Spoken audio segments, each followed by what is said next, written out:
16장. 코니는 집으로 돌아오자 꼬치꼬치 캐묻는 질문 공세에 시달렸다. 클리프드는 차 마시는 시간에 밖으로 나갔다가 폭풍우가 시작되기 바로 직전 집으로 돌아왔었다. 그런데 그녀가 보이지 않는 거였다. 마님께서는 어디 있냐고 물었지만 아무도 아는 사람이 없었다. 볼튼 부인만이 마님께서는 숲으로 산책 나가신 걸로 안다고 말했다. 숲으로 갔다고? 이렇게 폭풍우가 몰아치는데? 클리프드는 단번에 불안해서 미칠 것 같은 상태로 빠져들고 말았다. 그는 번개가 한번 번쩍일 때마다 깜짝깜짝 놀랐고 천둥이 한번 울릴 때마다 몸을 움츠리며 얼굴이 하얗게 질렸다. 천둥이 치고 얼음처럼 차갑게 쏟아지는 폭우를 그는 마치 세상의 종말이라도 온 것처럼 바라보았다. 그는 점점 더 흥분에 사로잡혀 어쩔 줄 몰라 했다. 볼튼 부인은 그를 진정시키려고 애썼다. 부인께서는 오두막으로 피하셔서 비가 그칠 때까지 기다리고 계실 겁니다. 걱정 마십시오. 마님께 아무 일도 없을 테니까요. 이렇게 폭풍우가 몰아치는데 그녀가 숲에 나가 있다니 정말 탐탁치가 않소. 그녀가 숲에 나가 있다는 것 자체가 도무지 마음에 들지 않소. 그녀가 나간 지 벌써 2시간 이상이나 지났소. 나간 시간이 언제라고 했지? 경께서 돌아오시기 조금 전이었습니다. 이 문에서 만나지 못했는데 도대체 이 사람은 어디 있는 거고 또 무슨 일이 일어난 거지? 아이고, 부인께는 아무 일도 없을 겁니다. 두고 보십시오. 부인께서는 비가 그치자마자 즉시 집으로 돌아오실 테니까요. 단지 비 때문에 못 오고 계신 것뿐입니다. 그러나 마님은 비가 그치자마자 즉시 돌아오지 않았다. 그러기는커녕 시간이 점점 흘러 태양이 얼굴을 내밀어 마지막 노란 햇살을 뿌리고 있을 때까지도 여전히 강간무소식이었다. 해가 마침내 졌고 어둠이 깔리기 시작했으며 저녁 식사 시간을 알리는 첫 번째 종소리도 이미 울린 뒤였다. 안 되겠어. 클리프드는 미친 듯이 소리쳤다. 필드와 배츠를 보내 찾아보라고 해야겠어? 아이고, 그러지 마십시오. 볼튼 부인이 외쳤다. 그러면 사람들이 무슨 자살 사건이라도 일어난 줄 알 겁니다. 아이고, 괜히 헛소문만 퍼지게 하지 마십시오. 제가 한번 살짝 오두막으로 가서 부인께서 그가 계시지 않은지 보겠습니다. 분명 부인께서는 무사히 거기 계실 겁니다. 그렇게 얼마 동안 설득을 하자 클리퍼드는 그녀에게 한번 가서 보라고 허락을 했다. 그리고 바로 그렇게 해서 코니는 찻길에서 혼자 창백한 얼굴로 서성거리고 있는 그녀와 마주치게 된 것이다. 부인, 제가 이렇게 부인을 찾으러 나온 것을 노여워하지 말아 주십시오. 클리프드 경께서 안절부절 못할 정도로 몹시 흥분하며 불안해하셨거든요. 경께서는 부인께서 번개에 맞으셨거나 넘어지는 나무에 깔려 돌아가신 게 틀림없다고 믿으실 정도였습니다. 그래서 필드와 배츠를 숲으로 보내 시선을 찾아오도록 해야겠다는 결심까지 하셨답니다. 그래서 저는 하인들로 하여금 온통 난리를 피우게 하기보다는 제가 나와서 알아보는 게 낫겠다고 생각했었지요. 그녀는 불안해하며 이야기했다. 그녀는 코니의 얼굴에 부드러운 평온과 반쯤 꿈꾸는 듯한 열정의 표정이 아직 남아있는 것을 볼 수 있었다. 동시에 그녀에게 화를 내는 듯한 느낌을 받기도 했다. 그래요, 잘했군요. 코니는 말했다. 그녀는 그 밖에 더 이상 할 말이 없었다. 두 여자는 젖은 숲 사이로 터벅터벅 말없이 걸어갔다. 커다란 물방울이 숲의 나무에서 떨어져 물을 튀기며 터지곤 했다. 이 문에 이르렀을 때 코니는 큰 걸음으로 앞장서서 걸어가기 시작했다. 그러자 볼튼 부인은 약간 숨을 헐떡거렸다. 그녀는 요즘 더욱 포동포동하게 살이 찌고 있었다. 야단 법석을 떨다니 클리프드는 어째서 그리도 어리석은 거지? 코니가 마침내 입을 열어 말했다. 화가 나서 혼자 중얼거리는 말이었다. 아, 부인께서도 아시다시피 남자들이란 다 그렇답니다. 그들은 흥분하며 불안해하는 걸 좋아하죠. 하지만 부인을 보는 즉시 클리프드 경께서는 괜찮아지실 겁니다. 코니는 볼튼 부인이 자신의 비밀을 알고 있다는 것에 몹시 화가 났다. 분명 그녀는 알고 있는 게 틀림없었다. 갑자기 코니는 길 위에 딱 멈춰 섰다. 내 뒤를 밟다니 정말 어처구니가 없군. 눈에서 불꽃을 뿜으며 그녀는 말했다. 아이고 부인, 천만의 말씀이십니다. 클리프드 경께서는 틀림없이 필드와 배츠를 보내고 마셨을 거고 그러면 그들은 곧장 오두막으로 갔을 겁니다. 게다가 전 사실 오두막이 어디 있는지도 몰랐습니다. 정말입니다. 코니는 그 말이 암시하고 있는 것에 격분하여 얼굴이 더욱 짙게 불그락푸르락해졌다. 하지만 일깨워진 정열에 사로잡혀 있을 때 그녀는 거짓으로 숨기지 못했다. 그녀는 심지어 사냥터치기와의 사이에 아무 일도 없었던 채 하는 것조차 할 수가 없었다. 그녀는 앞에 서 있는 여자를 바라보았다. 볼턴 부인은 아주 교활하게 가만히 서서 고개를 숙인 채 있었다. 하지만 어째서인지는 모르겠지만 같은 여성으로서 그 여자는 그녀의 편이기도 했다. 글쎄 뭐 코니는 말했다. 그러면 그렇다고 치죠. 어쨌든 상관없으니까. 아 부인 아무 일 없을 테니 걱정 마세요. 부인께서는 그저 오두막에서 비를 피하고 계셨던 것뿐인걸요. 전혀 아무 일도 아닌 것이죠. 두 사람은 집을 향해 다시 계속해서 걸어갔다.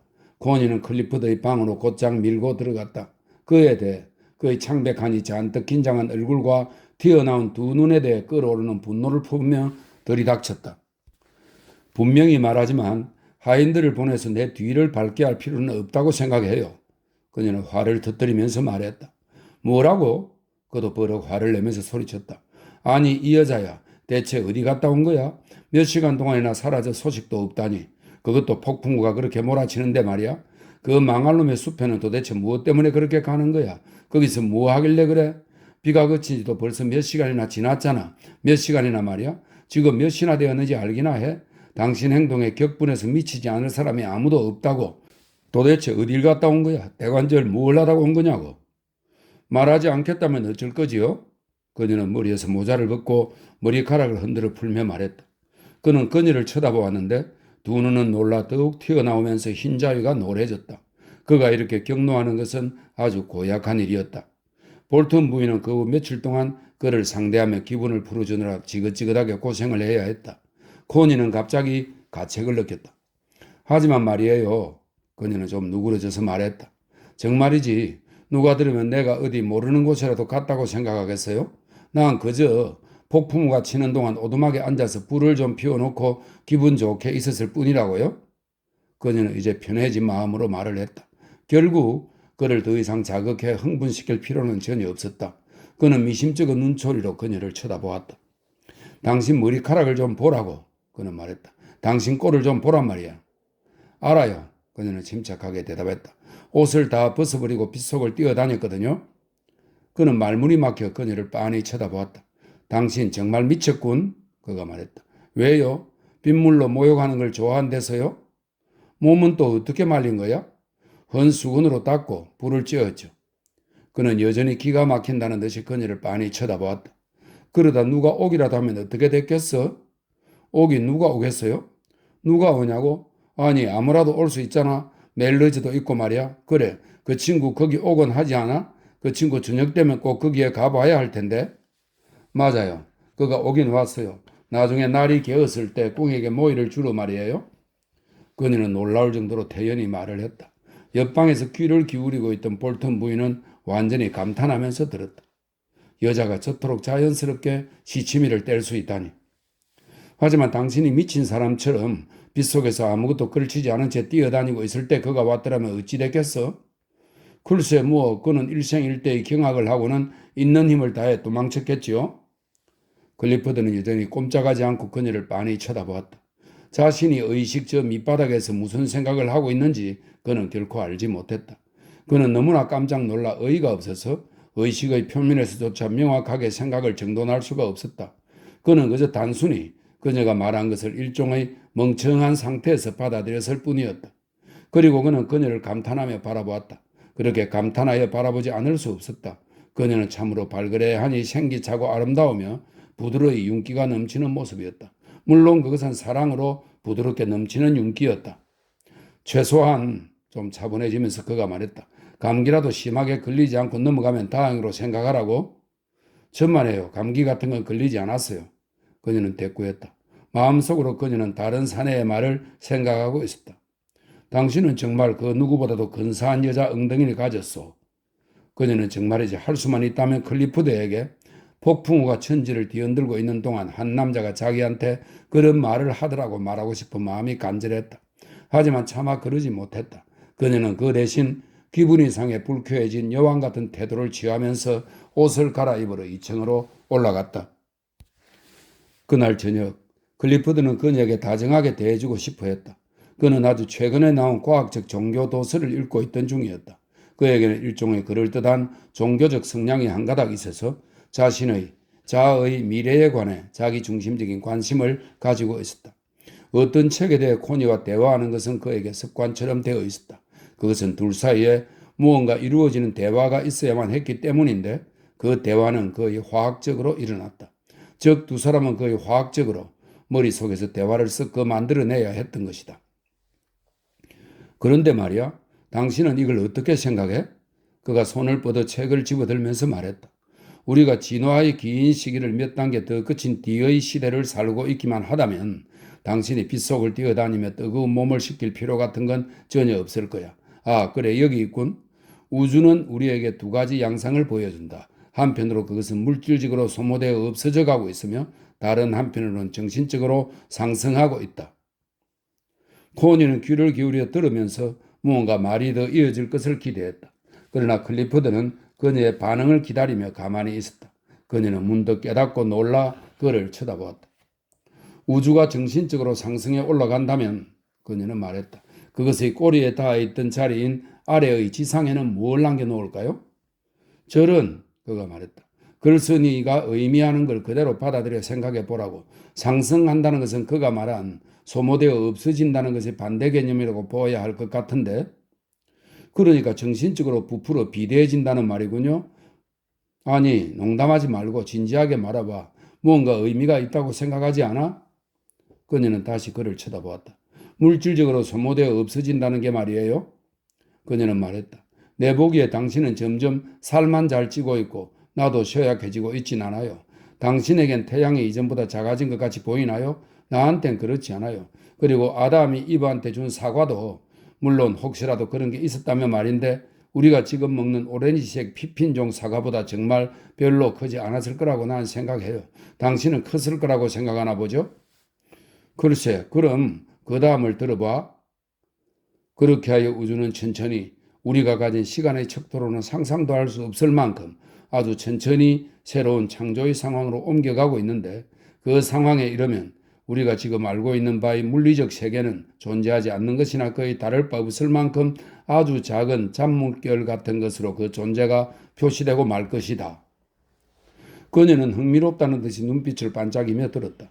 온갖 종류의 험한 비판의 말이 저절로 떠올랐다. 그러나 그녀는 이렇게만 말했다. 참으로 어리석기 짝이 없는 헛소리군요. 그 잘난치 않은 알량한 인식으로 마치 그토록 천천히 일어나고 있는 일을 다 알 수 있기라도 한 것처럼 말하다니. 그 말이 뜻하는 것은 오직 그걸 쓴 작자가 이 세상에서 육체적으로 보잘것없는 못난이라는 것. 그래서 그 작자가 우주 전체까지 자기처럼 물질적으로 보잘것없는 못난이로 만들어버리고 싶어 한다는 것뿐이라고요. 알량하니 가소롭기 짝이 없는 시금방 같으니라고. 허허 참. 하지만 좀 더 들어보라고. 이 위대하신 저자의 엄숙하신 말씀을 가로막지만 말고 말이야. 현존하는 세계 질서의 유행은 까마득히 먼 과거에서부터 형성되어 온 것이며 까마득히 먼 미래에 가서 종말을 고할 것이다. 따라서 추상적 형태들과 창조성 그리고 하나님이라는 고갈되어 없어지지 않는 영역이 남게 되는데 창조성의 경우는 그 성격이 항상 그 자신의 창조물에 의해 새롭게 결정되어 변화하며 하나님의 경우는 모든 형태의 질서가 바로 그분의 지혜에 의존하고 있는 것이다. 자, 바로 이게 저자가 맺고 있는 결론이야. 코니는 경멸스럽다는 얼굴로 앉아 듣고 있었다. 그 작자는 정신적으로 부풀어 올라 비대해지고 만 사람이군요. 그녀는 말했다. 웬 뜬구름 잡는 소리가 그렇게 많죠? 까마득하다느니, 질서의 유행이 종말을 고한다느니, 추상적 형태들의 영역이니, 성격이 변하는 창조성이 어쨌다느니, 하나님이 여러 형태의 질서와 짬뽕이 되었다느니, 정말이지 바보스럽게 짝이 없는 소리군요. 그래, 좀 이것저것 막연히 뭉쳐놓은 말하자면 흩은 소리의 집합체 같은 점이 있긴 해. 클리포드가 말했다.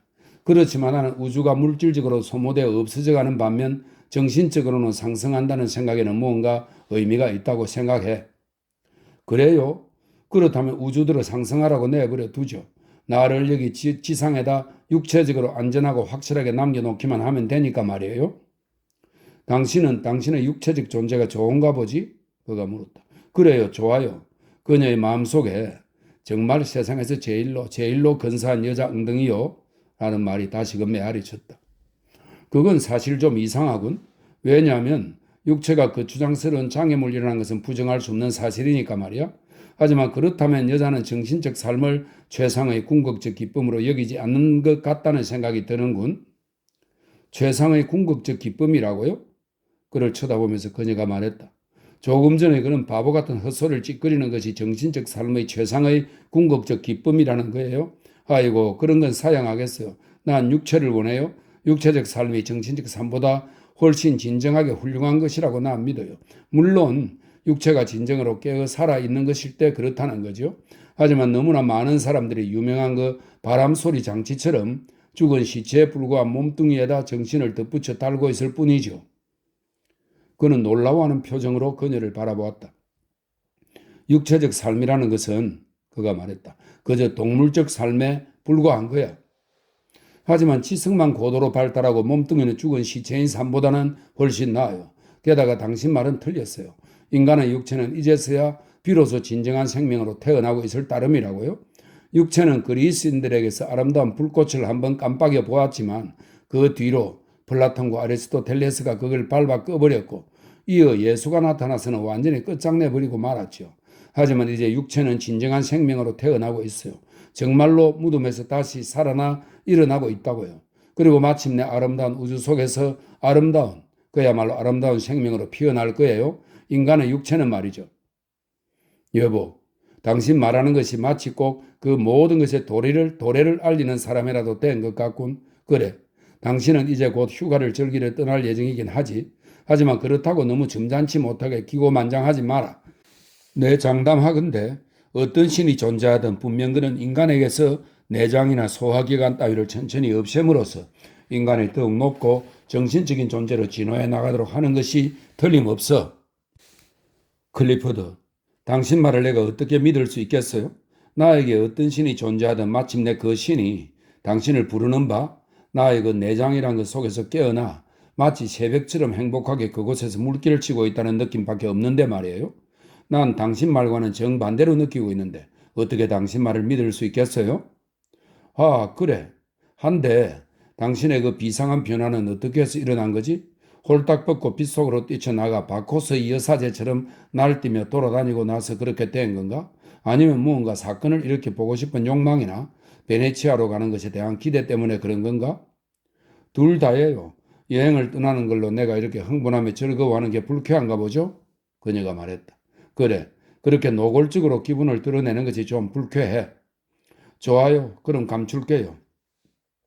아니야, 그럴 필요 없어. 당신의 이거 짜릿한 흥분은 거의 나한테까지 전해져서 거의 내가 여행을 떠나는 사람인 것처럼 느껴질 정도야. 그러면 같이 가지 그래요? 그 문제는 이미 이야기가 끝났잖아. 게다가 내 생각에 당신의 가장 큰 기쁨은 사실 바로 나와 이 모든 것으로부터 일시적이나마 작별을 고할 수 있다는 사실에서 비롯되는 거야. 우선 당장 잠깐이라도 만사여 안녕 하고 훌훌 털어버리는 것만큼 짜릿하고 즐거운 일은 없지. 하지만 이별이라는 것은 언제나 또 다른 만남을 의미하는 거야. 그리고 만남이란 언제나 새로운 속박에 얽매이는 것의 시작이고 내가 새로운 속박에 얽매이는 일은 없을 거예요. 큰 소리 치지 마. 신들이 듣고 있다고 그가 말했다. 그녀는 갑자기 멈칫했다. 그래요. 큰 소리 치진 않겠어요? 그녀는 말했다. 하지만 그럼에도 불구하고 그녀는 여행을 떠나는 것이 무척 흥분되고 즐거웠다. 바로 속박의 끈이 뚝 끊어져 버리는 느낌이었다. 그녀는 설레는 마음을 억누를 수 없었다. 클리퍼드는 그날 저녁 잠을 이룰 수 없었다. 그래서 볼턴 부인과 밤 새도록 내기 카드 놀이를 했는데 그녀는 너무나 졸려서 거의 죽을 지경이었다. 힐드가 도착하기로 한 날이 다가왔다. 코니는 멜러즈와 약속해 두기를 일이 잘 되어 그날 밤 같이 지낼 수 있을 것 같으면 그녀의 방 창문 밖에 초록색 쇼를 걸어 놓겠다고 했다. 그리고 일이 좌절되면 빨간 쇼를 걸겠다고 했다. 볼턴 부인이 코니가 짐 꾸리는 일을 도와주었다. 여행으로 기분 전환을 하는 것은 부인께 정말 아주 좋을 거예요. 나도 그렇게 생각해요. 얼마 동안 클리퍼드 경을 혼자 도맡아 돌봐야 할 텐데 괜찮겠죠? 네, 그럼요. 저는 클리퍼드 경을 아주 잘 다룰 수 있습니다. 제 말은 그러니까 클리퍼드 경께서 제 도움을 필요로 하시는 일은 뭐든 다 잘 해낼 수 있다는 뜻입니다. 경께서 전보다 좋아지셨다고 생각하지 않으세요? 그래요. 많이 좋아졌어요. 정말 놀라울 정도로 거의 시중을 잘 들어주더군요. 뭘요? 하지만 남자들이란 모두 똑같답니다. 그저 아기들과 같아서 주워 올리고 구슬리면서 자기네 마음대로 하고 있다고 생각하게끔만 하면 되는 거지요. 그렇게 생각하지 않으세요, 부인? 글쎄, 별로 경험이 없어서 잘 모르겠군요. 코니는 일손을 잠깐 멈추었다. 당신 남편조차도 슬슬 다루어가면서 아기처럼 구슬리고 그래야 했나요? 그녀는 상대방 여자를 쳐다보면서 물었다. 볼턴 부인도 일손을 멈추었다. 글쎄요, 그녀는 말했다. 그의 경우도 꽤나 어르고 달래야 했지요. 하지만 그는 항상 내 속셈이 무엇인지 알고 있었답니다. 그건 확실히 말할 수 있습니다. 하지만 그는 대개 저한테 져주곤 했지요. 그는 남편이랍시고 주인 행세하며 지배하려 드는 사람이 결코 아니었나 보군요. 그랬답니다. 물론 적어도 이따금씩 그의 눈빛에 심상치 않은 표정이 떠오르는 때도 있기는 했죠. 그러면 저는 이번엔 내가 져주어야 할 때구나 하고 곧 알아차렸죠. 하지만 보통은 그가 나한테 져주곤 했답니다. 그래요. 그는 주인 행세하며 지배하려는 남편이 결코 아니었습니다. 하지만 저 역시 그랬답니다. 그이한테 더 이상 주장할 수 없는 경우를 저는 알고 있었고 그럴 때면 곧바로 져주곤 했으니까요. 그 때문에 이따금씩 상당한 희생을 감수해야 하긴 했지만 말입니다. 만약 당신이 그에게 맞서서 끝까지 굴복하지 않았다면 어떻게 되었을까요? 글쎄요, 모르겠는데요. 그런 적이 한 번도 없었으니까요. 그가 틀린 생각을 하고 있을 때조차 그의 주장이 확고부동하면 저는 제 쪽에서 져주었답니다. 우리 사이를 망가뜨리고 싶지 않았거든요. 여자가 정말로 남자에게 맞서 자신의 의지를 주장하면 그걸로 두 사람의 관계는 끝장나 버리는 법입니다. 자신이 진정 좋아하는 남자라면 그가 정말로 단호한 태도를 보이는 경우에는 그에게 져주어야 합니다. 그의 생각이 옳건 그르건 일단 그에게 져주어야 하는 거지요. 그렇지 않으면 무언가 깨져버리고 만답니다. 하지만 역시 분명히 말할 수 있는데 이따금씩 남편 태도도 제가 무언가에 대해 굳게 마음을 먹고 있으면 비록 제 생각이 틀렸을지라도 저한테 져주곤 했지요. 그래서 저는 이런 문제는 결국 피장파장이라고 생각한답니다. 그리고 그건 바로 당신이 모든 환자들을 대하는 태도이기도 하겠군요. 코니가 물었다. 아, 그건 좀 다릅니다. 그런 경우에는 마음가짐이 전혀 틀리답니다. 환자들에게 무엇이 좋은지 저는 알고 있거나 아니면 알려고 애를 쓰긴 하지만 그 다음에는 그저 그럭저럭 그들을 다루면서 그들에게 좋게끔 해주기만 할 뿐입니다. 그건 자기가 진정으로 좋아하는 사람을 대하는 것과는 다르지요. 아주 달라요. 일단 한 남자를 진정으로 좋아하게 되면 대부분의 경우 어떤 다른 남자에게든지 그가 당신을 필요로 할 때 애정을 가지고 그를 대해줄 수가 있습니다. 하지만 그건 똑같은 애정이 아니랍니다. 그 경우 당신은 진정으로 마음을 주는 것이 아니기 때문이죠. 여자가 일단 한번 진정으로 마음을 주고 나면 다시 또 진정으로 마음을 줄 수 있을지 저는 의심스럽답니다. 이 말을 듣고 코니는 깜짝 놀라며 두려움에 사로잡혔다. 사람이란 정말 오직 한 번만 마음을 줄 수 있다고 생각하는 건가요? 그녀는 물었다. 네, 아니면 결코 못 주거나 둘 중 하나지요. 대부분의 여자들은 결코 마음을 주지 못하거나 그럴 마음도 먹지 못한답니다. 그들은 그게 무슨 뜻인지조차 모르고 있죠. 남자들도 그건 마찬가지예요. 하지만 진정으로 마음을 주는 여자를 보게 되면 저는 그 여자로 인해 심장이 멎어버리는 듯한 기분이 되고 만답니다. 당신은 또 남자들이 쉽게 화를 낸다고 생각하는 건가요? 네, 맞습니다. 자존심의 상처를 입으면 그들은 그렇지요. 하지만 여자도 마찬가지 아니겠어요? 그저 남자와 여자의 자존심이 서로 약간 다를 뿐이지요. 고니는 이것에 대해 곰곰이 생각해 보았다. 여행을 떠나는 것에 대해 무언가 불안스러운 느낌이 다시 들기 시작했다. 결국 그녀는 비록 잠깐 동안 뿐이라 할지라도 자기 남자를 무시하듯 버려둔 채 떠나는 것이 아닌가? 그는 그것을 알고 있었고 바로 그 때문에 그는 그렇게 묘하니 비꼬는 듯한 태도를 보였던 것이다. 그렇지만 인간의 존재는 외적 상황이라는 기계적 힘에 의해 크게 지배되고 있다. 코니도 이 기계적 힘의 소나기에 놓여 있었다. 그녀가 그 소나기에서 자신을 5분 만에 벗어나게 할 수는 없는 일이었다. 또 그러고 싶은 마음도 없었다. 힐드는 목요일 아침 시간에 넉넉히 맞춰 도착했다. 날렵한 2인승 자동차를 타고 왔는데 여행 가방은 차 뒤에 끈으로 단단히 묶여 있었다. 그녀는 전과 다름없이 새침대기 아가씨 같은 모습이었지만 그녀 특유의 강한 의지 또한 여전했다. 그녀는 정말 끔찍할 정도로 강인한 특유의 의지를 소유하고 있었는데 그건 그녀의 남편도 진작 알아차린 터였다. 하지만 그는 이제 그녀와 이혼 수순을 밟고 있었다. 그랬다. 그녀는 심지어 남편이 자기와 쉽게 이혼할 수 있도록 거들기까지 했다. 그녀에게 애인이 있는 것도 결코 아니었는데 말이다. 당분간 그녀는 남자로부터 벗어나 있었다. 그녀는 자기 삶의 주인으로서 그리고 두 아이의 어머니로서 독립된 삶을 살아가는 것에 아주 만족해했으며 그녀는 그 두 아이를 그 말의 의미가 무엇이든 간에 하여튼 제대로 길러낼 생각이었다. 코니 역시 여행 가방 하나밖에 가지고 갈 여유가 없었다. 그러나 그녀는 기차로 가는 아버지 편에 트렁크 하나를 미리 보내놓았다. 쓸데없이 베네치아까지 차를 왜 몰고 가느냐. 게다가 7월에 이탈리아는 너무 더워 도무지 자동차를 타고 다닐 수 없다 하면서 아버지는 편하게 기차로 가기로 했던 것이다. 그는 스코틀랜드에서 막 내려와 떠날 준비를 하고 있었다. 그리하여 힐드는 시골풍의 새침대기 육군 원수처럼 여행의 구체적인 사항을 준비하고 정해주었다. 그녀와 코니는 위층의 방에 앉아서 이야기를 나누고 있었다. 하지만 언니, 약간 겁에 질린 듯한 얼굴로 코니가 말했다. 난 오늘 밤 이 근처에서 머물고 싶어. 이 집 말고 근처에서 말이야. 힐드는 표정을 알 수 없는 잿빛 눈으로 동생을 빤히 쳐다보았다. 그녀는 아주 차분해 보였지만 무섭게 화를 내는 경우도 아주 많았다. 이 근처라니 어디서 말이야? 그녀는 부드러운 어조로 물었다. 그러니까 언니, 나한테 사랑하는 사람이 있다는 걸 언니도 알고 있지?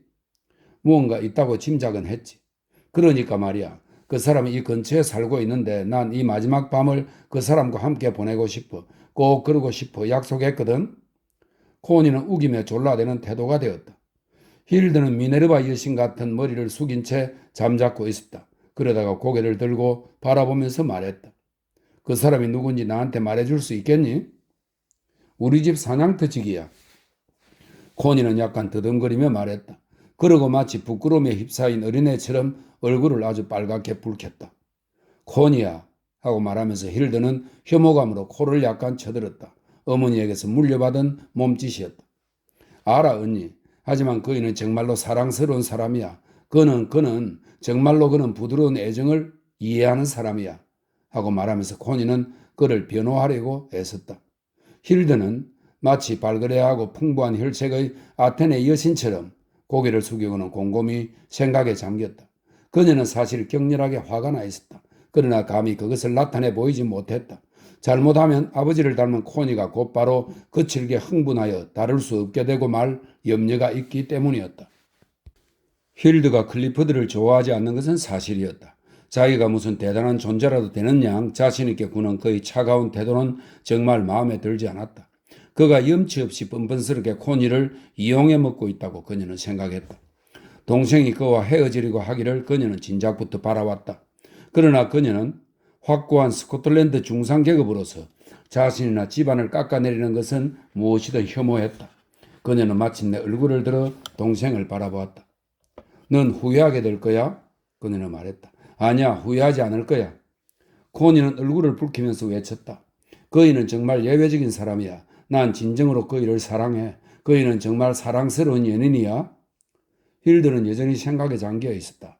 넌 아주 금방 그 사람이 싫어지고 말 거야. 그녀는 말했다.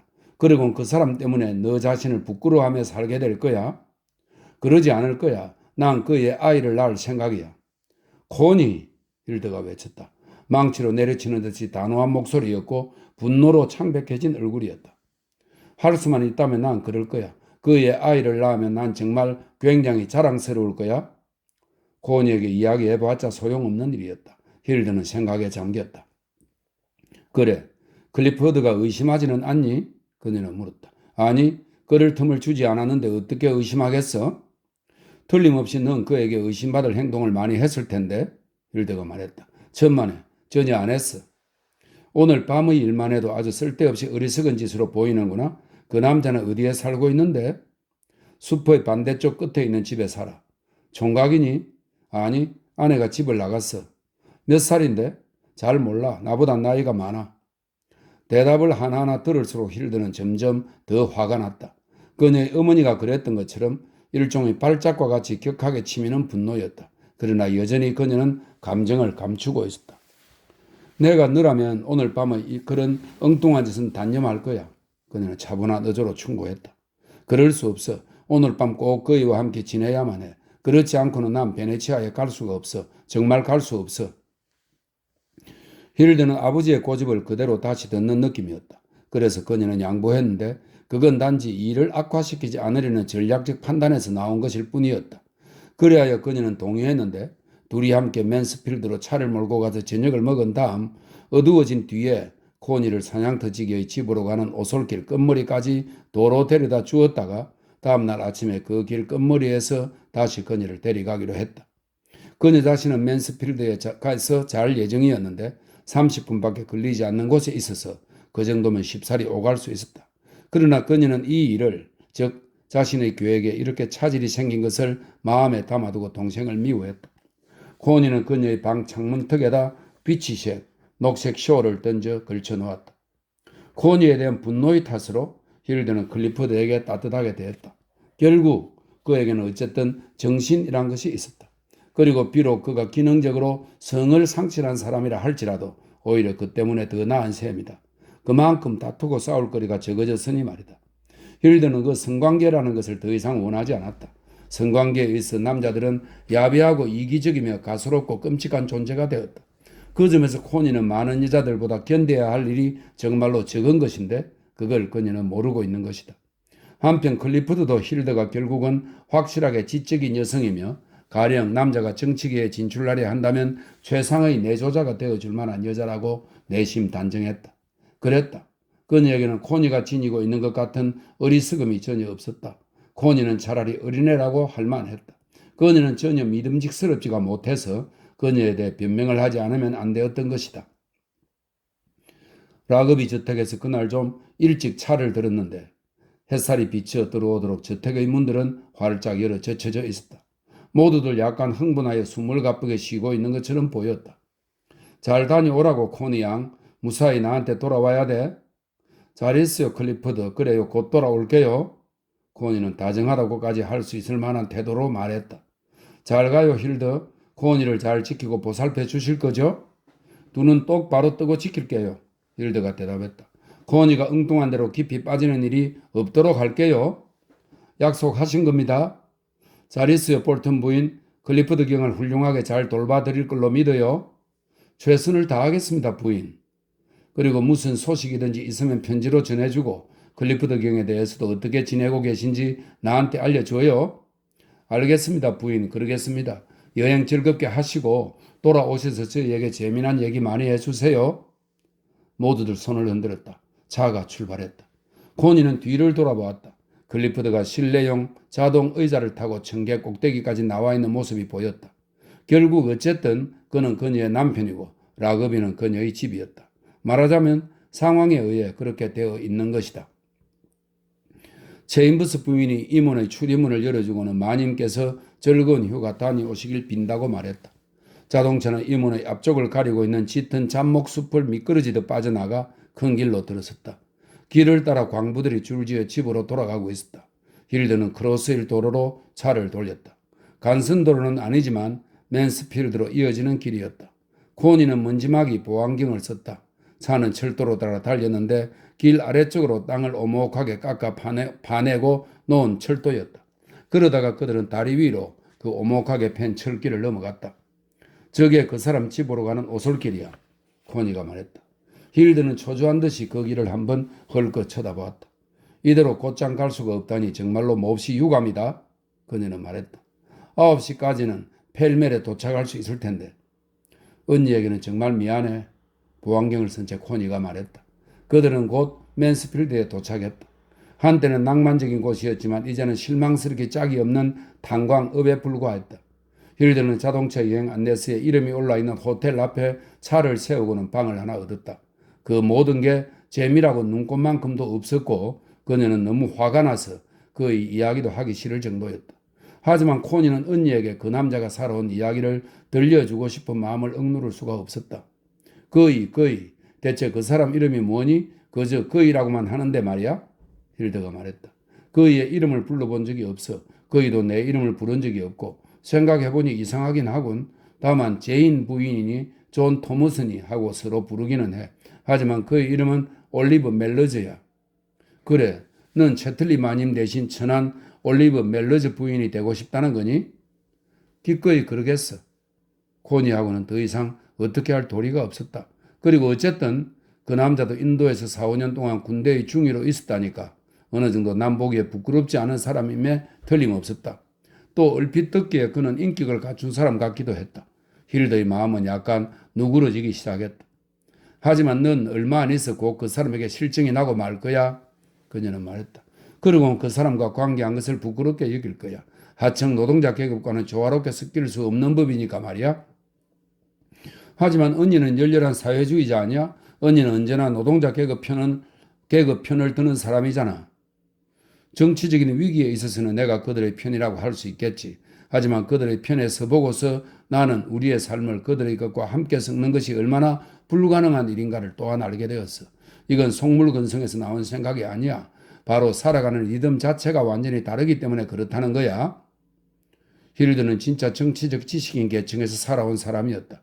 그래서 그녀의 말을 반박한다는 것은 비참하리만큼 불가능했다. 호텔에서의 이렇다 할 것 없는 저녁 시간은 지루하게 지나갔고 마침내 두 사람은 이렇다 할 것 없는 저녁 식사를 먹었다. 그러고 나서 코니는 몇 가지 필요한 것들을 조그만 비단 가방에 챙겨넣고는 머리를 한 번 더 빗으로 가다듬었다. 어쨌든 말이야 언니, 그녀는 말했다.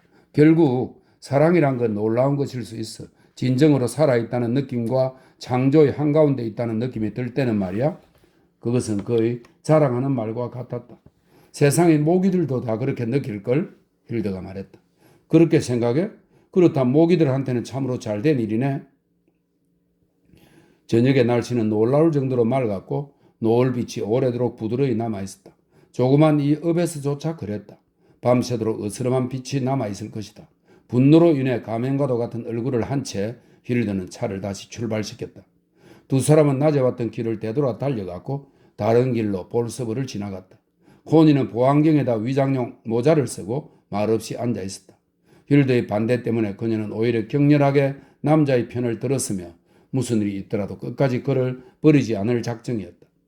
크로스힐을 지날 때쯤 차의 전조등을 켰는데 오목하게 편 아래쪽 철길 위로 불을 밝힌 채 칙칙폭폭 달려 지나가는 조그만 기차로 인해 정말로 밤이 된 것 같은 느낌이 들었다.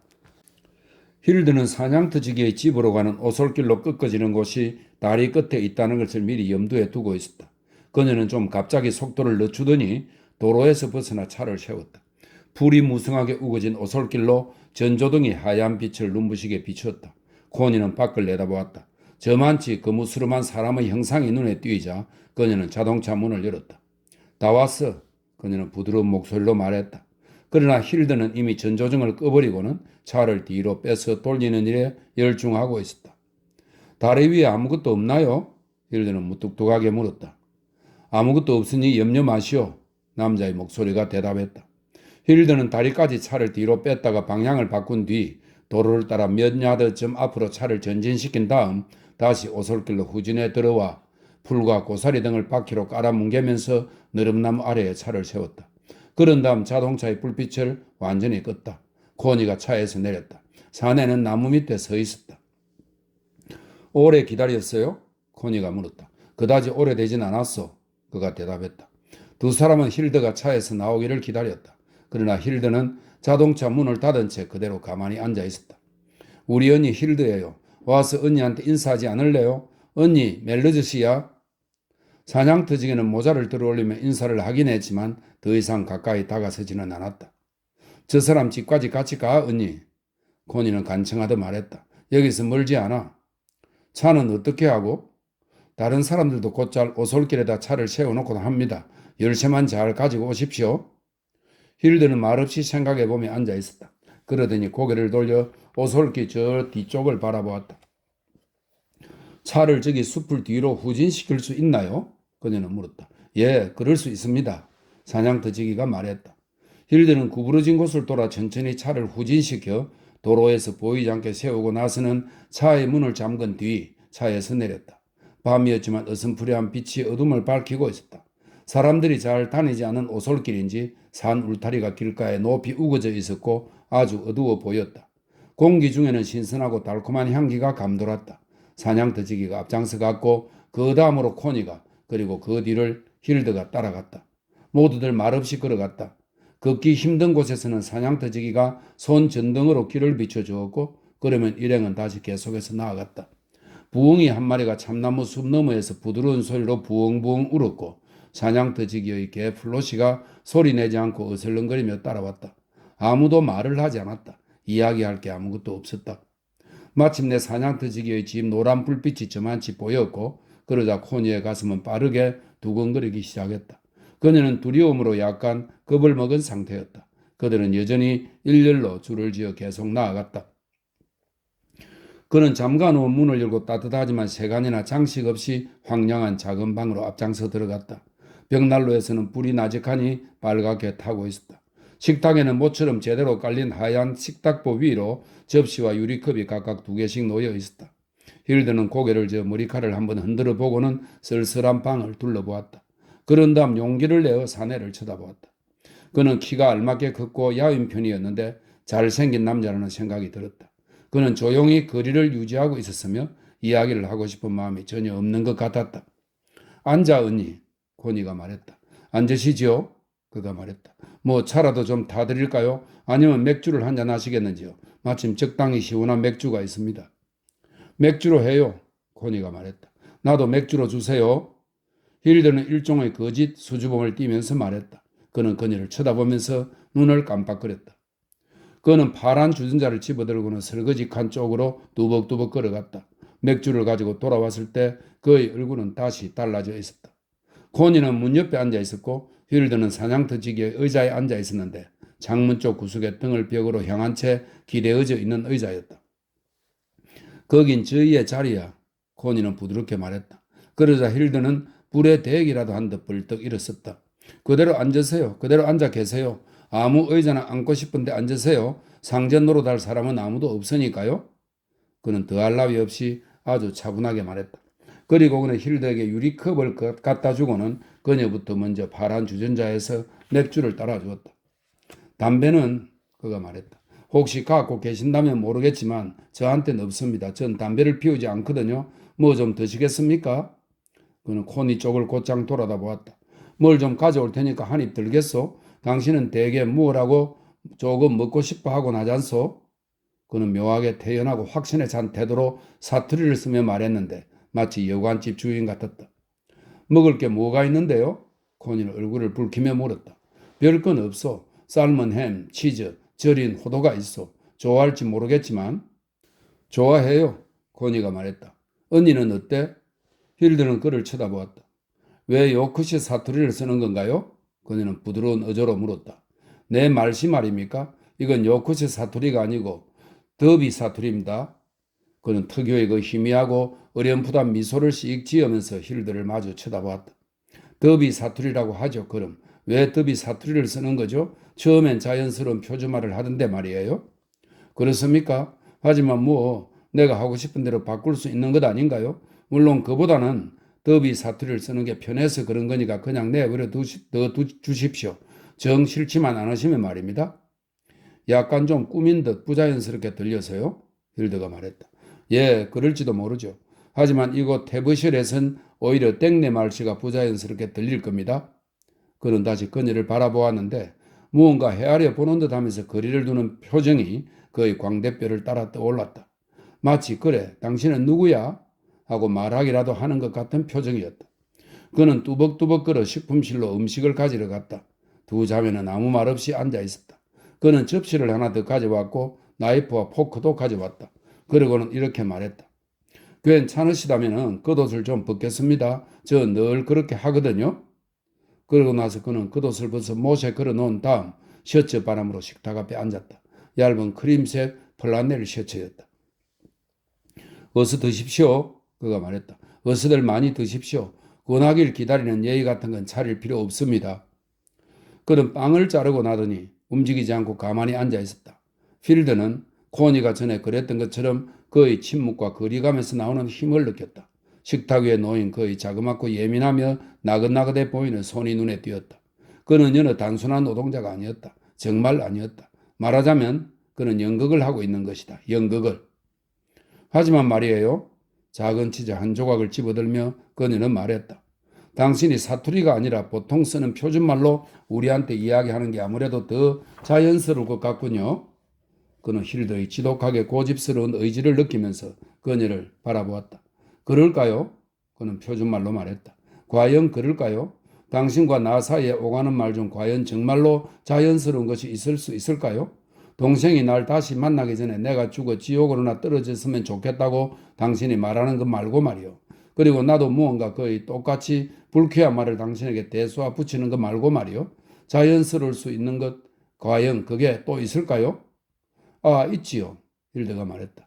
그저 올바른 예의 범절만으로도 아주 자연스러워질 수 있으니까요. 그러니까 제2의 천성 같은 거 말이죠. 그가 말했다. 그리고 소리내어 웃기 시작했다.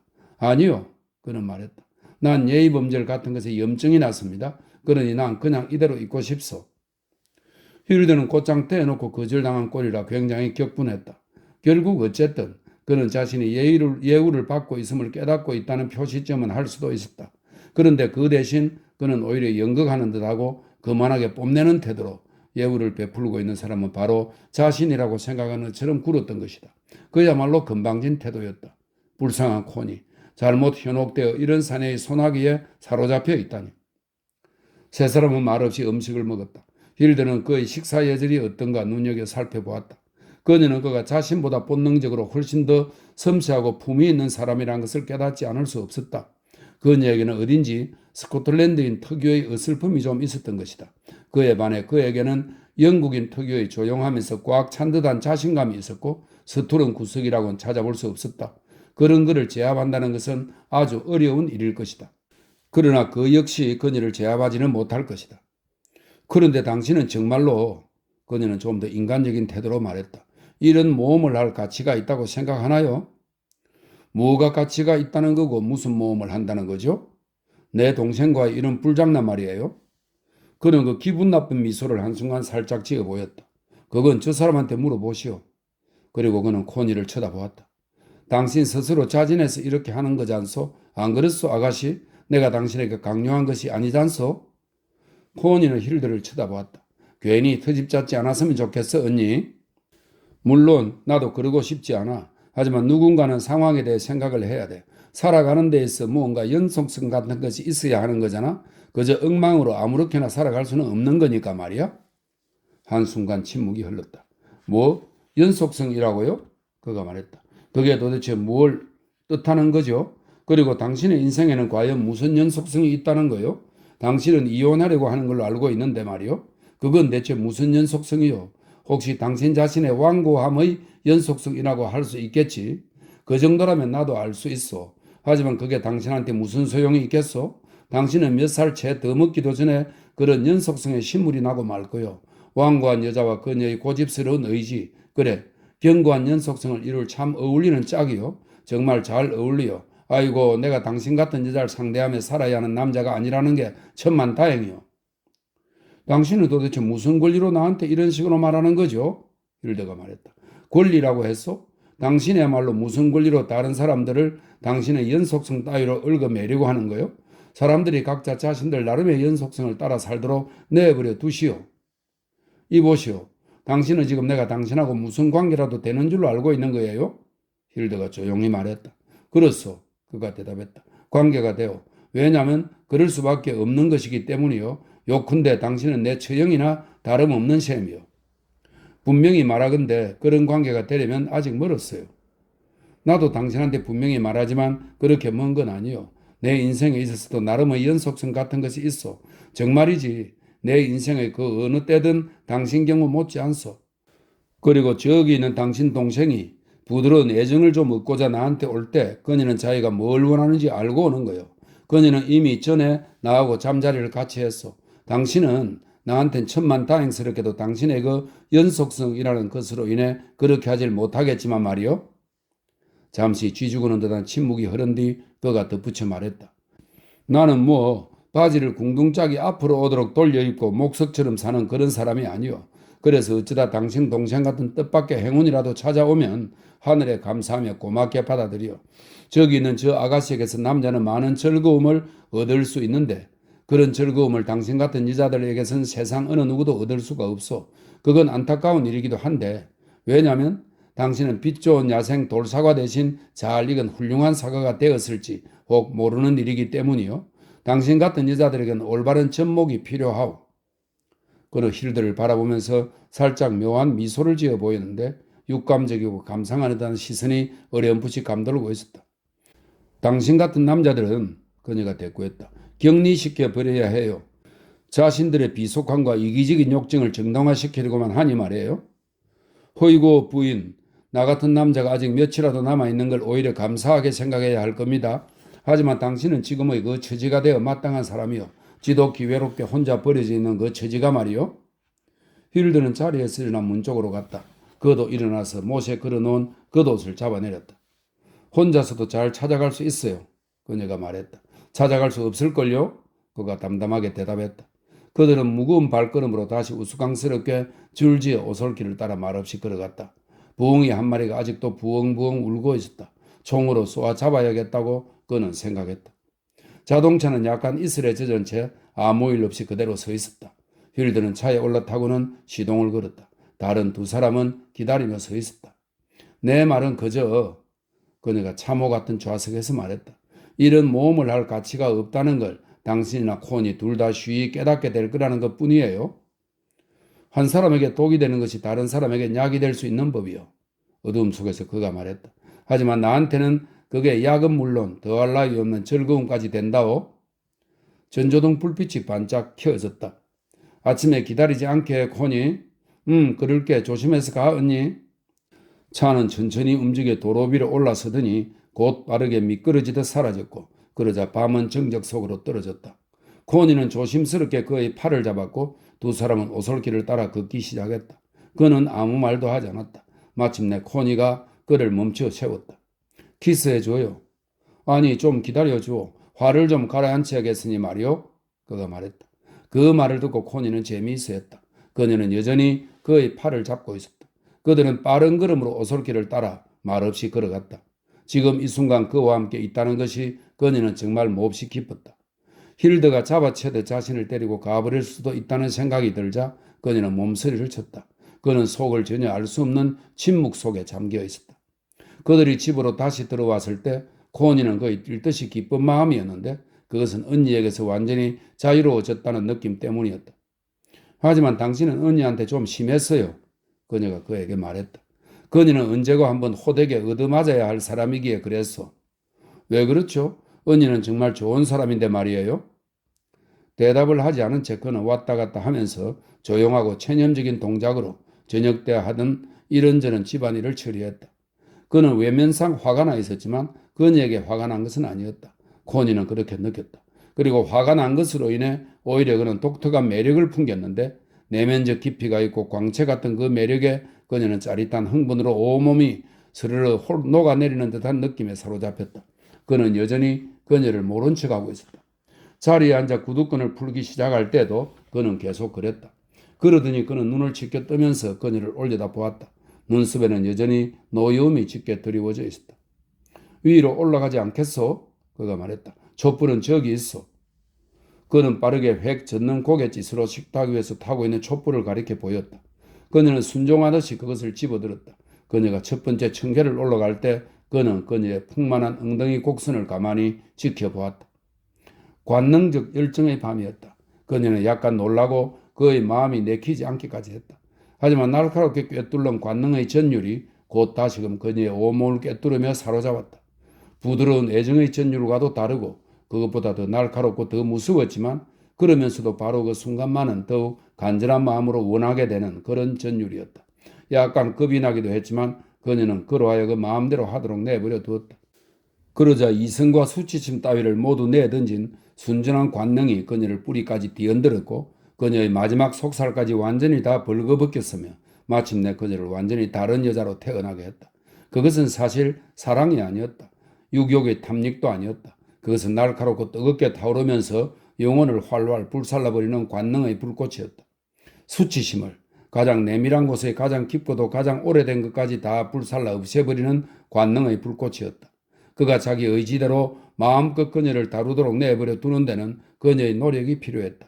그녀는 마치 노예처럼 육체적 시중을 드는 노예처럼 수동적으로 그냥 응해주기만 하는 존재가 되어야 했다. 하지만 정렬의 불꽃은 그녀의 몸을 휘감아 핥아대며 모든 걸 불태워 없앴으며 마침내 그 관능의 불꽃이 창자와 가슴을 뚫고 솟구쳐 올랐을 때 그녀는 정말로 죽는다는 느낌이었다. 하지만 그건 통렬한 쾌감과 놀라운 경이감을 주는 죽음이었다.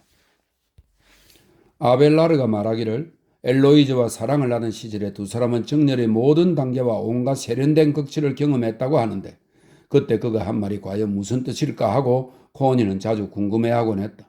그런데 이제 그걸 알 것 같았다. 천년 전이나 만년 전이나 똑같았던 것이다. 똑같은 것이 그리스의 항아리에도 있고 세상 그 어디에나 있었다.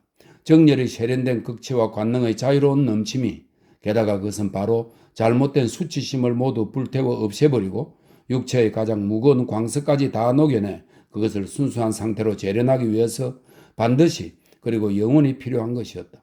순전한 관능의 불길로 태우기 위해서 말이다. 그 짧은 여름 밤 동안에 그녀는 정말 많은 것을 배웠다. 그녀는 여자가 수치심으로 죽을 수도 있다고 생각할 수 있었겠지만 그 대신 오히려 그 수치심이 죽어 사라지고 없었다. 그 수치심은 바로 두려움이었는데 그의 몸 깊숙이 유기적으로 달라붙어 있는 그 수치심이 다시 말해 우리 육체의 뿌리 속에 깊이 웅크리고 있어 오직 관능의 불에 의해서만 쫓아낼 수 있는 그 오래디 오랜 육체적 두려움이 마침내 남자에 의해 일깨워지고 추적당에 쫓겨나고 만 것이며 그리하여 그녀는 자신의 밀린 바로 한가운데까지 이르게 된 것이다. 그녀는 이제 자기 본성의 진정한 근본에 이르렀다는 느낌이 들었으며 본질적으로 아무 부끄러움이 없는 존재가 되었다. 그녀는 자신의 관능적 자아, 부끄럼 없이 발가벗은 자아가 되어 있었다. 그녀는 어떤 승리감을 그의 허세를 부리고 싶기까지 한 승리감을 느꼈다. 그랬다. 바로 이거였다. 이게 바로 삶이었다. 이게 바로 자신의 진정한 존재 방식이었다. 위장하거나 부끄러워해야 할 것은 아무것도 남아있지 않았다. 그녀는 자신의 궁극적인 벌거벗음을 한 남자, 즉 다른 한 존재와 함께 나눈 것이다. 그런데 이 남자는 참으로 무섭게 휘몰아치는 정력의 화신이었다. 정말로 끔찍한 화신이었다. 그런 그를 받아내기 위해서는 실로 강해야 했다. 그러나 어떤 도달의 깨달음이 다시 말해 육체라는 밀림의 핵심, 즉 우리 몸에 유기적으로 존재하는 수치심의 그 마지막 가장 깊은 구석에 대한 깨달음에 도달하는 것이 그 대가로 주어졌다. 그곳은 오직 남자만이 탐험할 수 있는 곳이다. 그런데 이 남자는 정말 끔찍하도록 무섭게 그녀를 밀어붙이며 그곳에 들이닥쳤던 것이다. 그녀는 그것을 얼마나 싫어하며 두려워했던가. 그러나 동시에 얼마나 진정으로 그것을 원했던가. 그녀는 이제 깨달았다. 영혼적 밑바닥의 근원에서 그녀는 남자가 이렇게 파헤쳐 들어오는 것을 이미 필요로 하고 있었으며 또 엄밀히 그것을 원하고 있었다. 다만 그러면서도 그것을 결코 얻지 못하리라고 믿어왔었다. 그런데 이제 갑자기 그것이 주어졌고 한 남자가 그녀의 최후의 궁극적 벌거벗음을 함께 나누고 있었으며 그녀는 아무런 부끄러움도 느끼지 않았던 것이다. 시인을 비롯하여 모든 사람들은 그 얼마나 거짓말쟁이들이었던가. 그들은 우리로 하여금 우리가 원하는 것은 바로 부드러운 정감이라고 착각하게 했다. 우리가 진정 최고로 원하는 것은 바로 꿰뚫듯 찔러오고 모든 걸 불살라 없애버리며 좀 끔찍하기까지 한 이 관능인데도 말이다. 수치심이나 죄의식 또는 마지막 한 줌의 불안감도 없이 그 관능을 감히 실행할 수 있는 그런 남자를 찾아내다니. 만약 그가 나중에 부끄러움을 느끼게 되어 여자로 하여금 부끄러움을 느끼게 한다면 그 얼마나 끔찍할 것인가. 참으로 안타깝게도 섬세하고 관능적인 남자는 정말 드물었다. 참으로 안타깝게도 대부분의 남자들은 너무나 거칠애 뿐이고 왠지 모르게 수치스러운 존재였다. 바로 클리포드처럼. 그리고 심지어 마이클리스처럼 말이다. 두 사람 모두 관능적인 면에서 어딘지 모르게 거칠애 뿐이고 굴욕감을 일으키는 존재였다. 정신의 지고한 즐거움이라고? 그게 여자한테 대체 무슨 의미가 있단 말인가? 사실 그걸 뇌까리는 남자 본인에게조차 그게 과연 무슨 의미가 있단 말인가? 그 자신마저도 정신에 있어서 그저 엉망진창에다 거칠애 뿐인 존재가 되고 마는데 정신을 순화하고 생기를 불어넣기 위해서조차도 바로 순전한 관능이 필요한 것이다. 엉망진창이 아니라 불꽃 같은 순정한 관능이 말이다. 아 하나님, 진정한 한 사람의 남자란 그 얼마나 희귀한 존재인지요. 남자들은 모두 빨빨거리며 돌아다니다가 코를 킁킁거리고는 교미나 해대는 개들이었다. 그런데 두려워하지 않고 부끄러워하지 않는 진정한 남자를 찾은 것이다. 그녀는 그를 바라보았다. 그는 지금 야생동물처럼 잠이 들어 아득히 저 먼 곳에 깊이 빠져들어 있었다. 그에게서 떨어지지 않기 위해 그녀는 안겨들 듯 바짝 다가 누웠다. 마침내 그가 일어났고 그가 움직이는 기척에 그녀도 잠에서 완전히 깨어났다. 그는 침대에 일어나 앉아서는 그녀를 내려다보고 있었다. 그녀는 자신의 벌거벗은 존재가 그의 눈에 비쳐 있는 것을 보았다. 그녀에 대한 직접적인 알미 담긴 시선이었다. 그녀에 대한 남자로서의 알매 인식이 흐르는 액체처럼 그의 눈길에서 그녀에게로 흘러 육감적인 관능으로 감싸는 것 같았다. 아, 반쯤 잠에 취한 손발과 온몸을 묵직하게 늘어뜨린 채 차오르는 정열에 흠뻑 적셔드는 것은 그 얼마나 육감적으로 만족스럽고 사랑스러운 기분인지. 일어날 시간이 되었어요? 그녀가 물었다. 6시 반이요. 8시에는 오솔길 끝머리에 가 있어야 했다. 정말 늘 언제나 이렇게 강요된 의무가 기다리고 있다. 아직은 시간이 남아있군요. 그녀는 말했다. 내가 가서 아침을 차려 이리 가지고 올까 싶기도 한데 어떻소? 그가 말했다. 오, 좋아요. 플로시가 아래층에서 나지막하게 낑낑거리는 소리를 내었다. 그는 일어나더니 잠옷을 벗어 던지고는 수건으로 몸을 문질러 닦았다. 용기와 생명력으로 가득 차 있을 때 인간의 모습은 그 얼마나 아름다운지 그렇게 그녀는 생각하면서 말없이 그를 지켜보았다. 커튼 좀 걷어줄래요? 태양은 벌써 아침에 부드러운 초록빛 나무 잎들 위로 환히 햇살을 비추고 있었고 숲은 푸르스름한 생기를 띠고 바로 가까이에 서 있었다. 그녀는 일어나 침대에 앉아서는 지붕의 경사면을 뚫고 낸 창을 통해 꿈꾸는 듯이 밖을 내다보았다. 벌거벗은 두 팔이 양옆에서 눌러 밀치는 바람에 벌거벗은 젖가슴은 가운데로 몰려 솟아 있었다. 그는 옷을 입고 있었다. 그녀는 반쯤 꿈에 젖은 채 앞으로의 삶을, 그와 함께할 앞으로의 삶을 그려보았다. 그것은 오로지 삶다운 삶일 것이다. 그가 가려고 하고 있었다. 웅크린 알몸이 위험한 그녀의 존재로부터 달아나고 있었다. 내 잠옷이 아예 어디로 없어져 버린 건가요? 그녀가 말했다. 그는 침대 속으로 손을 밀어 넣더니 허물허물한 비단 옷 조각을 끄집어냈다. 발목에 비단 같은 것이 걸리는 느낌이었소. 그러나 잠옷은 거의 두 쪽으로 찢어져 있었다. 괜찮아요. 그녀가 말했다. 사실 여기 있어야 할 것이에요. 두고 갈게요. 그래, 두고 가오. 내가 밤에 벗삼아 다리 사이에다 끼고 잘 테니까 말이요. 이름이나 무슨 표시 같은 건 붙어 있지 않겠지? 네, 없어요. 그저 평범한 구식 잠옷일 뿐이에요. 그녀는 그 찢어진 잠옷을 걸쳐 입고는 다시 그대로 앉아 꿈꾸는 듯이 창밖을 내다보았다. 창문은 열려 있었으며 아침 공기가 새들의 지저귀는 소리를 짓고 부드럽게 밀려 들어왔다. 새들이 계속해서 날아 지나갔다. 그러더니 플로시가 돌아다니는 모습이 보이기도 했다. 아침이었다. 아래층에서 그가 불을 지피고 물을 퍼올리고 뒷문으로 나가고 하는 등의 소리가 들려왔다.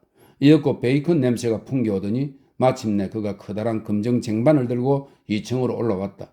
문을 겨우 통과할 수 있을 만큼 큰 쟁반이었다. 그는 쟁반을 침대에 내려놓고는 차를 따랐다.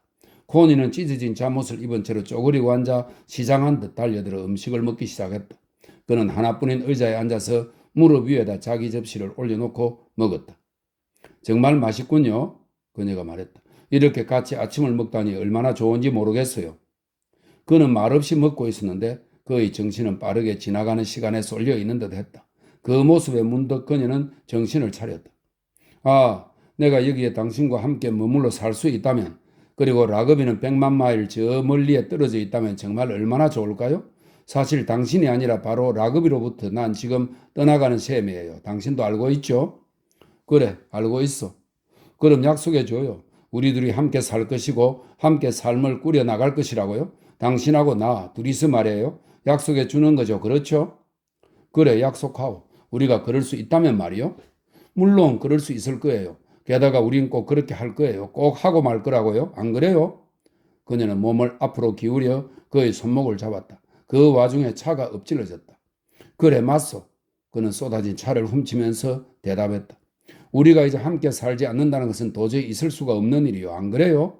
그녀는 호소하듯이 말했다. 그는 그녀를 쳐다보면서 얼핏 스쳐가는 미소를 한번 지어 보였다. 그렇소. 그는 말했다. 하지만 당신은 25분 후면 출발해야 하오. 그래요? 그녀는 외치며 말했다.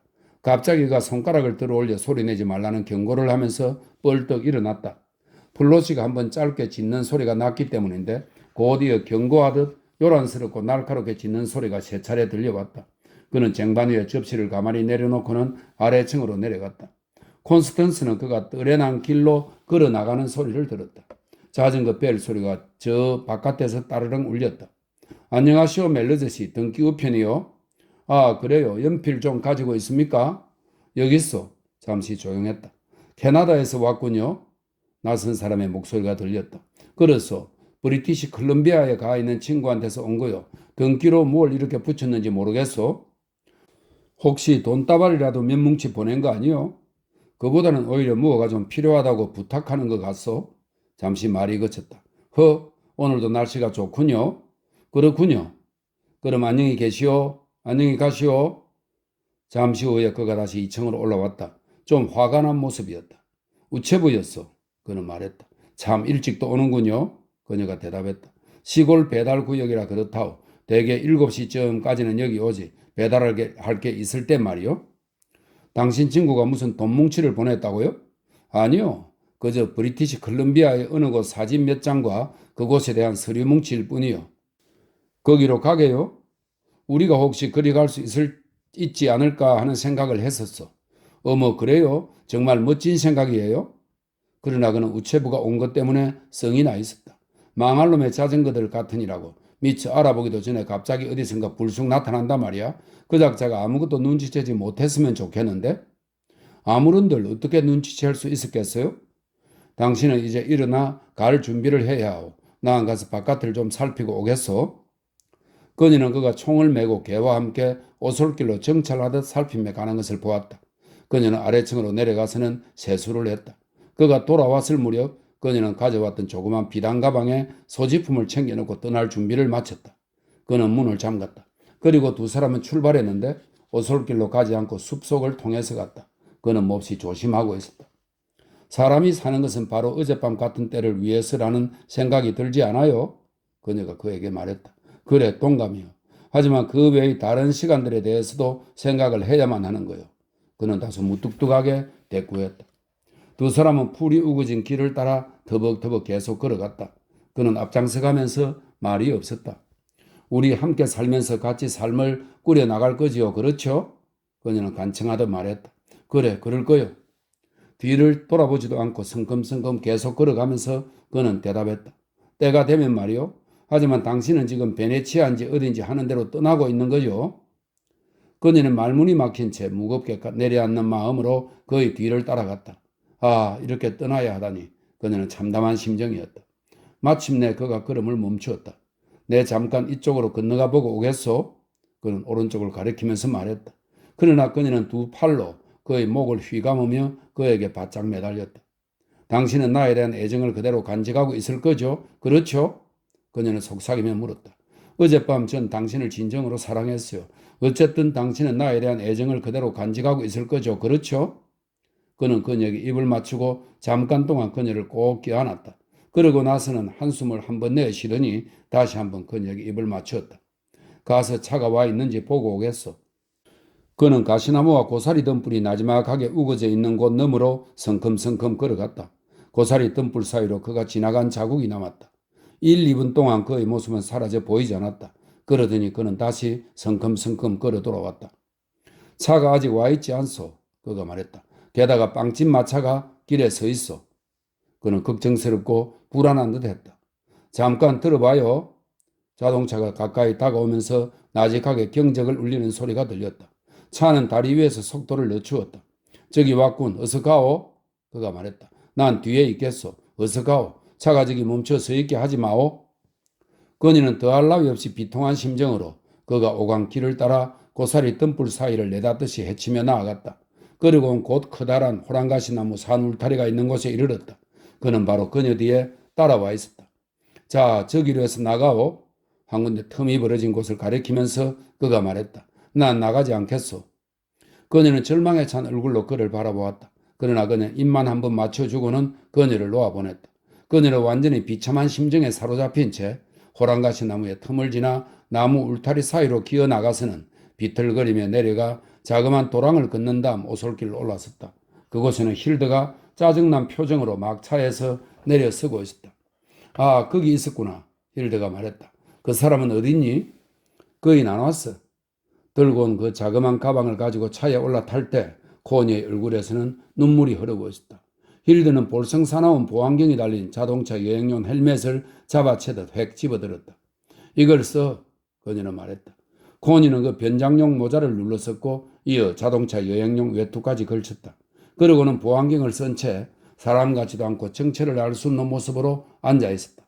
힐드는 사무적인 동작으로 차를 출발시켰다. 그들은 오솔길을 빠져 올라갔고 이어 도로를 따라 내려갔다. 코니는 그러기 전에 주위를 둘러보았다. 하지만 그의 모습은 보이지 않았다. 그에게서 멀어지고 있었다. 점점 멀리. 그녀는 쓰라린 눈물을 흘리며 앉아 있었다. 이 일은 너무나 갑자기 정말 예기치 못하게 닥쳐왔다. 그것은 죽음과도 같았다. 너가 얼마 동안이라도 그 사람에게서 떨어져 있게 되어 정말 다행스러울 뿐이다. 크로스힐 마을을 피해서 차를 돌리며 힐드가 말했다.